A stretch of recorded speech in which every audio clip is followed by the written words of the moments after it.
2019 మే 30 ఈ తేదీకి 5.5 కోట్ల మంది ఏపీ ప్రజల హృదయాల్లో ప్రత్యేక స్థానం ఉంది.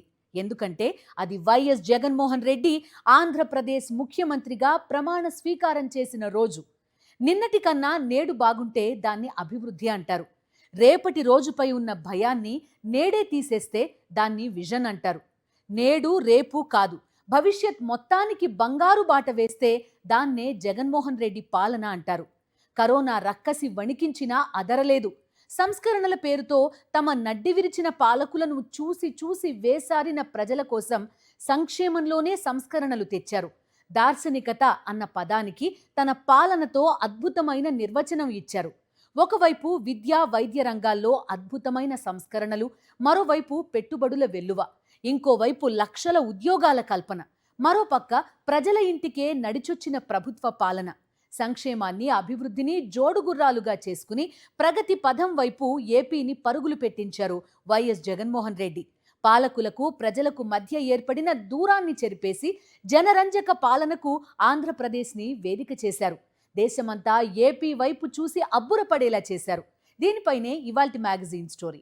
అభివృద్ధి అంటే అమరావతి గ్రాఫిక్స్ కాదు. అభివృద్ధి అంటే తన వాళ్ల ప్రయోజనాలను మాత్రమే కాపాడడం కాదు. అభివృద్ధి అంటే విజనరీ ముసుగులో లక్షల కోట్లు మింగేసి ప్రజల బతుకులను చీకట్లోకి నెట్టేయడం కాదు. సీఎంగా చంద్రబాబు నాడు వెలగబెట్టింది, నేడు వెలగబెడుతోంది ఇదే. అభివృద్ధి అంటే ప్రజల జీవన ప్రమాణాలు పెరగాలి. అభివృద్ధి అంటే అన్ని ప్రాంతాల్లోనూ వెలుగులు నింపాలి. అభివృద్ధి అంటే భవిష్యత్ తరాలకు భరోసా ఇవ్వాలి.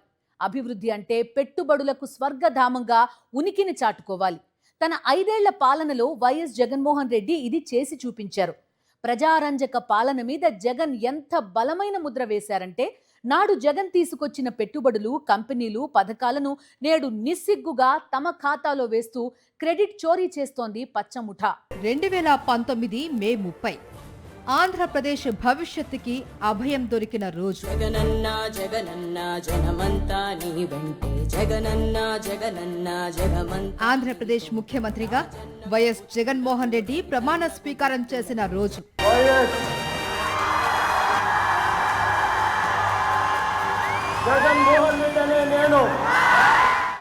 5 ఏళ్లు. 5 అంటే 5 ఏళ్లు. నిజానికి ఇదేం పెద్ద కాల పరిమితి కాదు.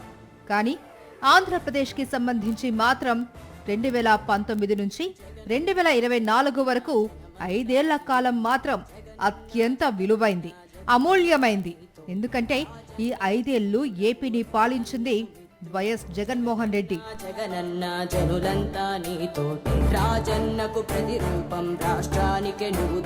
సంక్షేమం, సాధికారత, సంస్కరణల నుంచి రాష్ట్ర రెవెన్యూ రాబడి వరకు అనేక అంశాల్లో దేశంలోనే ఏపీని జగన్ అగ్రగామిగా నిలిపిన తీరు ఇప్పటికీ దేశవ్యాప్తంగా అనేక రాష్ట్ర ప్రభుత్వాలకు అభివృద్ధి పాఠాలు చెబుతూనే ఉంది. నిజానికి 5 ఏళ్లు అనడానికి కూడా వీల్లేదు. 2 ఏళ్ల విలువైన సమయాన్ని కరోనా మింగేస్తే 3 అంటే 3 ఏళ్లలో అటు సంక్షేమంలో, ఇటు అభివృద్ధిలో విప్లవాత్మకమైన మార్పులు తీసుకొచ్చారు జగన్మోహన్ రెడ్డి. విజనరీ అంటే ఏంటో చూపించారు.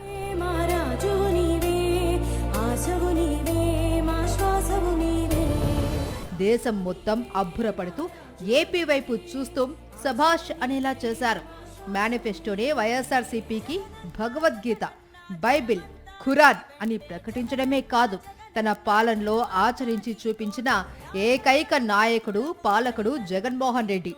దేశవ్యాప్తంగా ప్రభుత్వ పాఠశాలలు ఎందుకని ఘోరమైన స్థితిలో ఉంటాయి? దీనికి జవాబు సింపుల్. పిల్లలకు ఓటు హక్కు ఉండదు. అందుకే దేశవ్యాప్తంగా సర్కారు బడులది అదే దుస్థితి. కానీ వైఎస్ జగన్మోహన్ రెడ్డి పిల్లల్లో ఓటర్లని చూడలేదు, రేపటి ఆంధ్రప్రదేశ్ భవిష్యత్తుని చూశారు. అందుకే 72,000 కోట్ల రూపాయలు ఖర్చు చేసి ఏపీలోని ప్రభుత్వ పాఠశాలల రూపురేఖలు మార్చేశారు.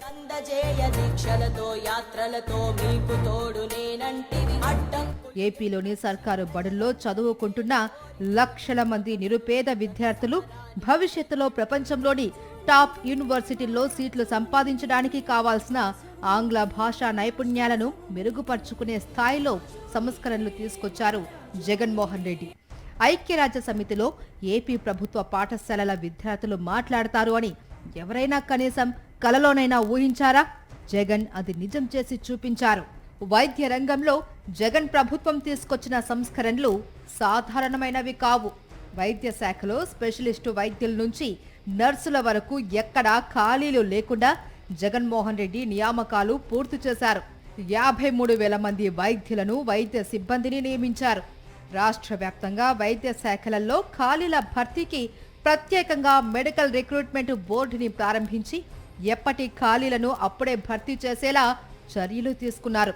నిరుపేదల ఆరోగ్యానికి అభయం ఇవ్వడానికి ఈ స్థాయిలో దేశంలోని మరే రాష్ట్ర ప్రభుత్వం కూడా ఖర్చు చేయలేదు. వైద్య రంగంలో జగన్మోహన్ రెడ్డి తీసుకొచ్చిన విప్లవాత్మకమైన సంస్కరణలు తొలి నుంచి దేశవ్యాప్తంగా ప్రశంసలు అందుకున్నాయి. ఆరోగ్యశ్రీ పరిమితిని 25 లక్షల రూపాయలకు పెంచిన జగన్మోహన్ రెడ్డి వైద్య రంగంలో సమూల సంస్కరణలకు ఏపీని వేదికగా మార్చేశారు. స్వాతంత్ర్యం వచ్చిన దగ్గర నుంచి 2019 వరకు 72 ఏళ్ల వ్యవధిలో ఆంధ్రప్రదేశ్లో కేవలం 11 వైద్య కళాశాలలు మాత్రమే ఏర్పాటు చేశారు. ఈ 11 మెడికల్ కాలేజీలు కూడా కాంగ్రెస్ ప్రభుత్వాల హయాంలోనే ఏర్పాటు చేశారు. 2019లో జగన్మోహన్ రెడ్డి ముఖ్యమంత్రి కాగానే చరిత్రను తిరగరాశారు. 8,500 కోట్ల రూపాయలకు పైగా నిధులు కేటాయించి పనులు వేగవంతం చేయించారు. కరోనా సంక్షోభం తీవ్ర సవాళ్లు విసిరినప్పటికీ 2023 సెప్టెంబర్ కల్లా 5 మెడికల్ కాలేజీల నిర్మాణం పూర్తి చేయడమే కాకుండా ఒకేసారి వాటిని ప్రారంభించారు. విజయనగరం, రాజమండ్రి, ఏలూరు, మచిలీపట్నం, నంద్యాల మెడికల్ కాలేజీలలో అలా 2023లో తరగతులు ప్రారంభమయ్యాయి. 2024 ఎన్నికలకు ముందు పాడేరు, పులివెందుల మెడికల్ కాలేజీల నిర్మాణం పూర్తయింది. మరో 10 మెడికల్ కాలేజీల నిర్మాణాలు 2024 ఎన్నికల సమయానికి తుది దశకు చేరుకున్నాయి. అలానే పలాసలో కిడ్నీ రీసెర్చ్ సూపర్ స్పెషాలిటీ ఆసుపత్రి ఏర్పాటుతో పాటుగా 785 కోట్ల రూపాయలతో ఉద్దానం ప్రాంతంలో డాక్టర్ వైఎస్ఆర్ సుజలధార సురక్షిత మంచినీటి ప్రాజెక్టుని ప్రారంభించారు. 4 దశాబ్దాలుగా ఉద్దానంలో మరణ మృదంగాలు మోగుతున్నా పట్టించుకున్న నాథుడే లేడు. ఆ ఆర్ధనాదాలకు జగన్ ముగింపు పలికారు. జగన్ పాలనలో ఏపీలో పారిశ్రామిక ప్రగతి పరుగులు పెట్టింది. ఈ విషయాన్ని అనేక కేంద్ర ప్రభుత్వ నివేదికలే స్పష్టం చేశాయి. కేంద్ర పరిశ్రమల శాఖ గణాంకాలు తేల్చి చెప్పాయి. 2014 నుంచి 2018 వరకు చంద్రబాబు పాలనలో నమోదైన industrial entrepreneur memorandums part B ఫైలింగ్ల ప్రకారం ఏపీకి వచ్చిన వాస్తవ పెట్టుబడులు 32,803 కోట్లు. జగన్ సీఎంగా బాధ్యతలు స్వీకరించిన నాటి నుంచి 2023 జూన్ వరకు కేవలం 4.5 ఏళ్ల కాలంలో 1,03,000 కోట్ల రూపాయల వాస్తవ పెట్టుబడులు ఏపీకి వచ్చాయి. బిజినెస్ సమ్మిట్ల పేరుతో చంద్రబాబు ఎప్పుడూ ప్రజలను మభ్య పెడుతూనే ఉంటారు. కానీ జగన్మోహన్ రెడ్డి నిర్వహించిన వైజాగ్ గ్లోబల్ సమ్మిట్ కి దేశంలోని అగ్ర పారిశ్రామికవేత్తలంతా హాజరయ్యారు. గుజరాత్ లో జరిగే బిజినెస్ సమ్మిట్ కి తప్ప దేశంలో మరే రాష్ట్రం నిర్వహించే సమ్మిట్స్ కి ముఖేష్ అంబానీ హాజరు కారు. దాన్ని బ్రేక్ చేస్తూ వైజాగ్ గ్లోబల్ సమ్మిట్లోనే ముఖేష్ అంబానీ పాల్గొన్నారు. ఏపీకి భారీ స్థాయిలో ప్రపంచ నలుమూలల నుంచి పెట్టుబడులు తీసుకురావాలి అని జగన్ ఎంతగా తప్పించారో, ఎంతగా కృషి చేశారో చెప్పడానికి వైజాగ్ గ్లోబల్ సమ్మిట్ ఒక ఉదాహరణ. ఈ సమ్మిట్లో 13 లక్షల కోట్ల రూపాయల పెట్టుబడులను జగన్ నాయకత్వంలో ఏపీ సాధించింది.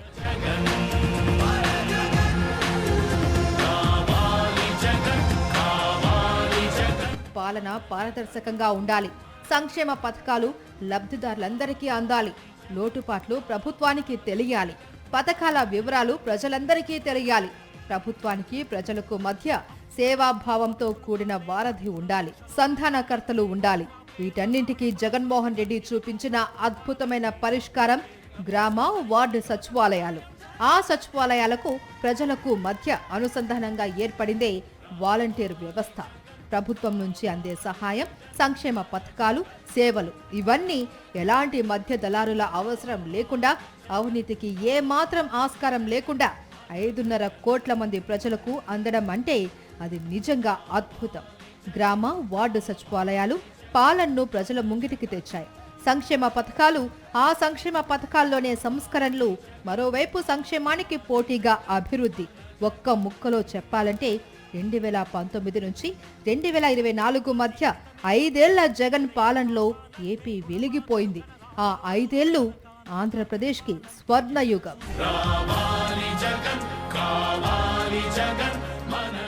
5 ఏళ్ల జగన్మోహన్ రెడ్డి పాలనలో 2 ఏళ్లని కరోనా మింగేసింది. ఇలాంటి ప్రతికూల పరిస్థితుల్లో అద్భుతంగా సంక్షేమ పథకాల్ని అమలు చేయడమే కాకుండా రాష్ట్ర రెవెన్యూ పెంచడంలో కూడా జగన్ విజయం సాధించారు. అద్భుతమైన పరిపాలనా దక్షతతో ఏపీలో సంక్షేమ అభివృద్ధి వెలుగులు నింపారు. దేశ ఆర్థిక రాజధానిగా పిలిచే ముంబై క్యాపిటల్గా ఉన్న మహారాష్ట్ర కూడా ఆదాయ పన్ను చెల్లింపుదారులు పెరిగిన రాష్ట్రాల జాబితాలో ఏపీ వెనకే ఉండిపోయింది. జగన్ పాలనలో జగన్ విజన్ ఎంత ఉన్నతమైందో చెప్పడానికి 5 ఏళ్ల ఆయన పాలనలో ఇలాంటి ఉదాహరణలు చాలానే ఉన్నాయి. ఎందుకంటే అనేక జాతీయ స్థాయి నివేదికలు, కేంద్ర ప్రభుత్వ నివేదికలు జగన్ పాలనను ప్రశంసలతో ముంచెత్తాయి. జగన్ సీఎంగా ఉన్న 5 ఏళ్ల సమయంలో మాత్రమే కాదు, ముఖ్యమంత్రి పదవీ బాధ్యతల నుంచి తప్పుకున్న 2 ఏళ్ల తర్వాత కూడా అక్షరాస్యత, సాంకేతికత వినియోగం, పెట్టుబడుల ఆకర్షణ నుంచి మహిళా సాధికారిత దాకా జగన్ పాలన శభాష్ అంటున్నాయి కేంద్ర ప్రభుత్వ సర్వేలు. సంక్షేమం, అభివృద్ధి మీద మాత్రమే కాదు, పెట్టుబడులను, మెగా ప్రాజెక్టులను ఆకర్షించడం, భారీగా ఉద్యోగ కల్పన చేయడంలోనూ 5 ఏళ్ల జగన్ పాలన చరిత్ర సృష్టించింది. అందుకొక చిన్న ఉదాహరణ Adani Google data centre. Google నెలకొల్పే 1000 మెగావాట్ల కొత్త ప్రాజెక్ట్ అంతకు ముందు అదానీ పెట్టిన 300 మెగావాట్ల ప్రాజెక్టుకు విస్తరణ మాత్రమే. జగన్ సీఎంగా ఉన్న వేళ 2023 మే 3న విశాఖలో అదానీ డేటా సెంటర్కు పునాది పడింది. సింగపూర్ నుంచి సబ్సీ కేబుల్కు అంకురార్పణ కూడా అప్పుడే జరిగింది. అంతకు ముందే అదానికి భూములు కేటాయిస్తూ 2020 నవంబర్లో జగన్మోహన్ రెడ్డి ప్రభుత్వం జీవో ఇచ్చింది. ఆ వెంటనే 2021 మార్చి 9న జగన్ ప్రభుత్వం సింగపూర్ ప్రభుత్వానికి లేఖ రాసింది. సింగపూర్ నుంచి విశాఖపట్నానికి 3900 కిలోమీటర్ల మేర సబ్సీ కేబుల్ ఏర్పాటుకు సహాయం అందించాలి అని లేఖలో జగన్ ప్రభుత్వం కోరింది.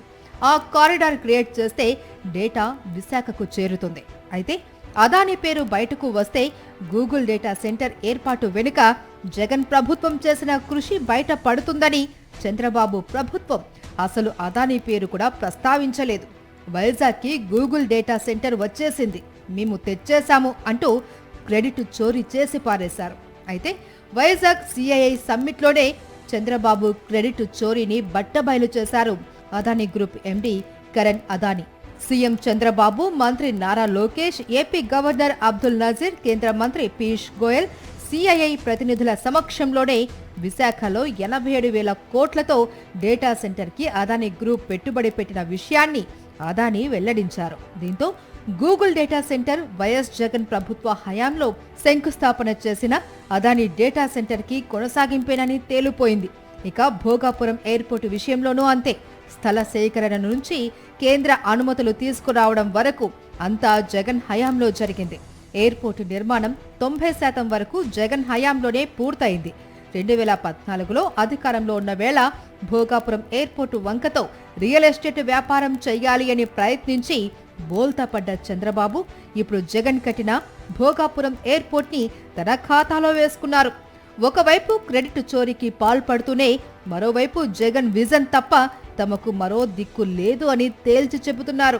బ్రిటిషర్ల తర్వాత ఏ రాష్ట్రంలో ఏ పాలకుడు తలపెట్టని అతి పెద్ద భూముల సర్వేను గత వైఎస్ జగన్ ప్రభుత్వం చేపట్టడమే కాకుండా విజయవంతంగా నిర్వహించింది. ఇందుకోసం 15,000 మంది సర్వేయర్లను ప్రత్యేకంగా నియమించారు. దేశ చరిత్రలో అంతమంది రెవెన్యూ సిబ్బందిని నియమించడం అదే ప్రథమం. 2019కి ముందు ఒక భూమిని సర్వే చేయాలి అంటే సంవత్సరాలు పట్టేది.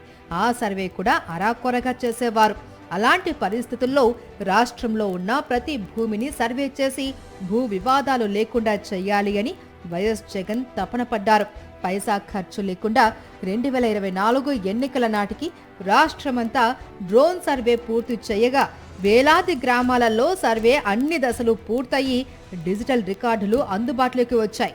రీసర్వే పూర్తయిన గ్రామాలలో 30 లక్షల మందికి పైగా రైతులకు పట్టాదారు పాస్ పుస్తకాలు ఇచ్చారు. సర్వే చేశాక నిర్ణయించిన హద్దులో రాళ్లు పాతించారు. భూముల వ్యవస్థ స్వరూపాన్ని సమూలంగా మార్చివేసే బృహత్కర కార్యాన్ని జగన్ ప్రభుత్వం అద్భుతంగా పూర్తి చేసింది. అత్యాధునిక టెక్నాలజీ అయిన GPS ను కార్స్ నెట్వర్క్ లో ఉపయోగించి రీసర్వే చేయించారు. ఇది 24 గంటలు పనిచేస్తుంది. దీనిలో భాగంగా రాష్ట్రమంతా 70 కిలోమీటర్ల దూరంలో 70 బేస్ స్టేషన్లు ఏర్పాటు చేశారు. అంతరిక్షంలో సుమారు 150 శాటిలైట్స్ నుంచి వచ్చే రేడియో సిగ్నల్ ని ప్రతి బేస్ స్టేషన్ స్వీకరించి జియో కోఆర్డినేట్స్ ను సర్వే శాఖ కార్యాలయంలో ఏర్పాటు చేసిన సెంట్రల్ కంట్రోల్ చేసిన స్టేషన్ కు పంపుతుంది. 200 వరకు డ్రోన్లు, 4 హెలికాప్టర్లు, 2 విమానాలు, 3240 GNSS రోవర్లు సహాయంతో సర్వే చేశారు. ఇప్పుడు ఈ నెట్వర్క్ ను కేంద్రం కూడా వినియోగించుకుంటుంది.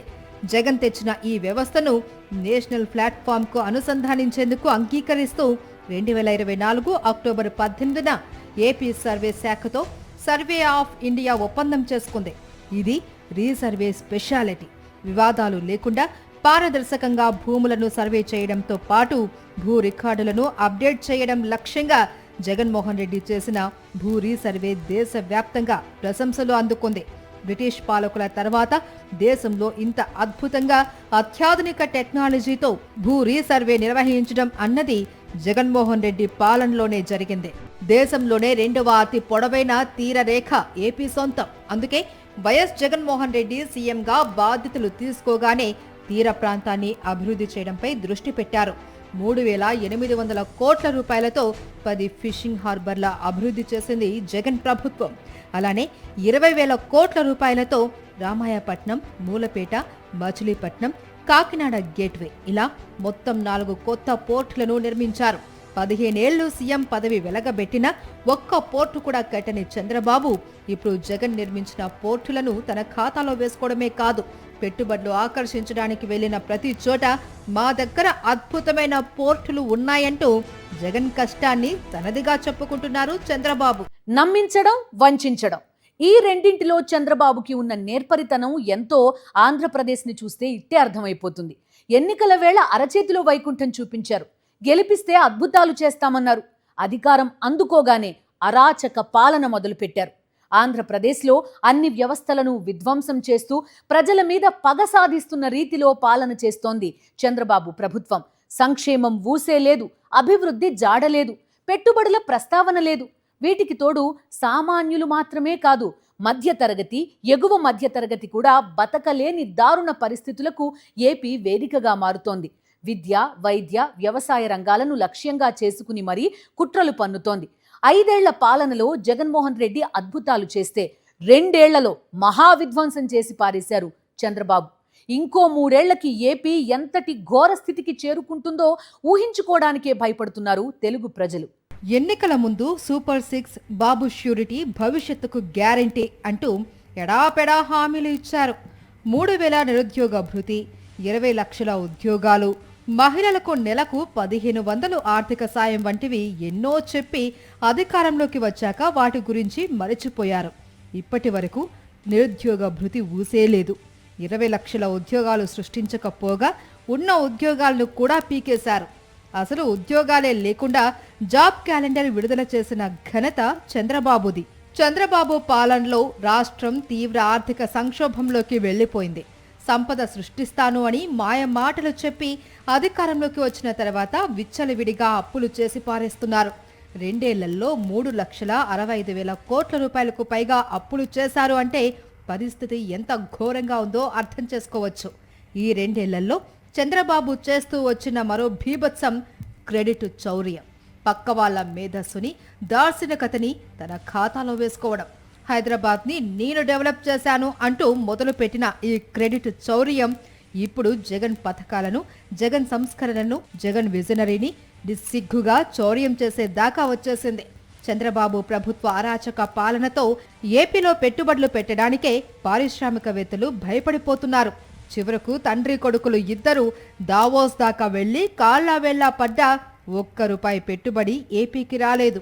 ఈ నేపథ్యంలో జగన్ సాధించిన పెట్టుబడులు, ప్రాజెక్టులను తమ ఖాతాలో వేసుకుంటూ ప్రజల్ని మరోసారి మోసం చేయడానికి కుట్రలు పన్నుతున్నారు చంద్రబాబు, లోకేష్. జగనన్న ఇళ్లు, గూగుల్, అదాని, భోగాపురం, మిట్టల్ స్టీల్ ఇలా జగన్ ప్రభుత్వం సాధించిన ప్రాజెక్టులు, పెట్టుబడులను తన ఖాతాలో వేసేసుకున్నారు చంద్రబాబు. నిస్సిగ్గుగా చంద్రబాబు చేస్తున్న ఈ క్రెడిట్ చోరీ చూసి దేశ ప్రజలంతా నవ్వుతున్నారు. ప్రభుత్వ వైద్య రంగాన్ని నిర్వీర్యం చేయడానికి నానా కుట్రలు పన్నుతున్నారు పాలకులు. ఆరోగ్యశ్రీకి ఉరివేస్తున్నారు. ప్రభుత్వ ఆసుపత్రులను నిర్వీర్యం చేస్తున్నారు. 108, 104లను స్కామ్లకు అడ్డాలుగా మార్చేశారు. అలానే మెడికల్ కాలేజీల ప్రైవేటీకరణ కుట్రలకు మళ్లీ పదును పెడుతున్నారు. 10 కొత్త మెడికల్ కాలేజీలను ప్రైవేటీకరణ చేయడానికి, ప్రైవేటీకరణ ముసుగులో పచ్చ ముఠాకి కట్టబెట్టడానికి ఇప్పటికే ఎన్నో కుతంత్రాలు పన్నారు. అలానే ప్రభుత్వ పాఠశాలలను నిర్వీర్యం చేసేస్తూ డబ్బున్న వాళ్ళకే విద్య అయినా వైద్యమైనా అని తేల్చి చెబుతున్నారు. ఆంధ్రప్రదేశ్లో ఆ అంటే అరాచక పాలన మాత్రమే కాదు, ఆ అంటే అమరావతి కూడా, ఆ అంటే అప్పులు కూడా, ఆ అంటే అవినీతి కూడా. అమరావతి పేరు చెప్పి లక్షల కోట్ల రూపాయలు అప్పులు చేయడం, అదే సమయంలో అమరావతిలో అవినీతి వ్రతాన్ని పరుగులు పెట్టించడం. 2 ఏళ్లుగా ఏపీలో సాగుతోంది ఇదే. 5 ఏళ్ల జగన్మోహన్ రెడ్డి పాలన చూసిన 5.5 కోట్ల ఏపీ ప్రజలు ఏపీ భవిష్యత్తుని సర్వనాశనం చేస్తున్న చంద్రబాబు అరాచక పాలన చూసి ఆగ్రహంతో ఊగిపోతున్నారు. ఇది ఇవాల్టి మ్యాగజైన్ స్టోరీ. మరో ఇంట్రెస్టింగ్ టాపిక్ తో మళ్ళీ కలుద్దాం. అంతవరకు స్టే విత్ us.